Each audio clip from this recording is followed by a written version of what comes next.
Salam. Bugün agresiyadan biraz danışacağım. Sizcə agresif davranışlara, qızğın mübahisələrə, yüksək emosionallığa meyillik xarakter xüsusiyyətidir?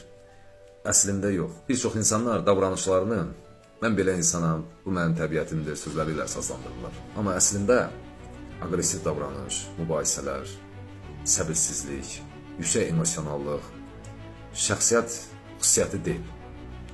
Bu formalaşmış vərdişlərdir. Bu reaksiyalar həm qədim döyüş və ya qaç mexanizmi, həm də həyatı boyu inkişaf elətdirdiyimiz şərti reflekslərə bağlıdır. Döyüş və ya qaç mexanizmi qədimi zamanlardan qalma bir reaksiyadır. Və ulu babalarımız təhlükə ilə üzləşəndə beyin müdafiə mexanizmini işə salırdı.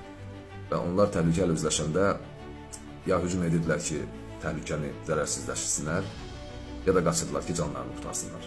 Bugün isə təhlükələrin çoxusu fiziki deyil və yırtıcılardan qaçmaq nadirdir. Amma beynimiz tənqidə, mübahisəyə, razılaşmazlığa elə reaksiya verir ki, elə bir bu ölümlə nəticələnə bilər. Məsələn, siz kəskin iradə eşidəndə avtomatik olaraq səsinizi qaldırırsınız. Bu, döyüş reaksiyasıdır. Ya da söhbətdən qaçmağa yayınırsınızsa və ya susmağa üstünlük verirsinizsə, bu qaçmadır. Bəs bu necə vərdişə çevrilir? Birinci avtomatik reaksiyalardır. Siz aqressiv reaksiya verəndə və ya səsinizi qaldıranda bu şuurlu seçim deyil. Bu sizin döyüş və ya qaç mexanizminin işə düşməsidir. İkinci, təkrarlanma. Təkrar vasitəsilə konsolidasiya, möhkəmlənmə. Tanınmış alim İvan Pavlov sübut etmişdi ki, davranış təkrarlanma sayəsində avtomatikləşir. Və onun məşhur təcrübəsində iç zəngi eşidəndə ağız suyu ifraz edirdi. Çünki zəng yeməklə əlaqələndirilmişdir.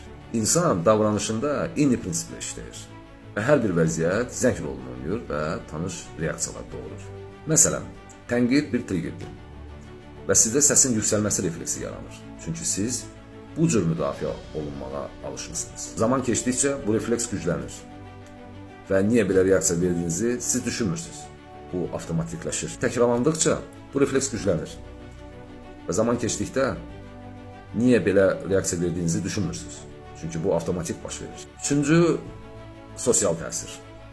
Əgər siz uşaqlıqda yaxınlarınızın stresli vəziyyətlərə aqressiya və mübahisə ilə cavab verdiklərini görmüsünüzsə, bu davranış modelini siz də qəbul edirsiniz. Bu reaksiyaların mahiyyətini anlamaq niyə vacibdir?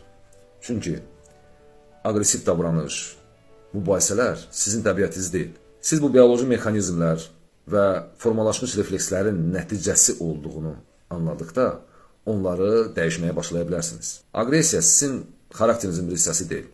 Bu, təhlükəyə qarşı müdafiə reaksiyasıdır. Səbirsizlik, dərhal nəticə gözləməyə alışdığınız təkrarlanan situasiyaların nəticəsidir.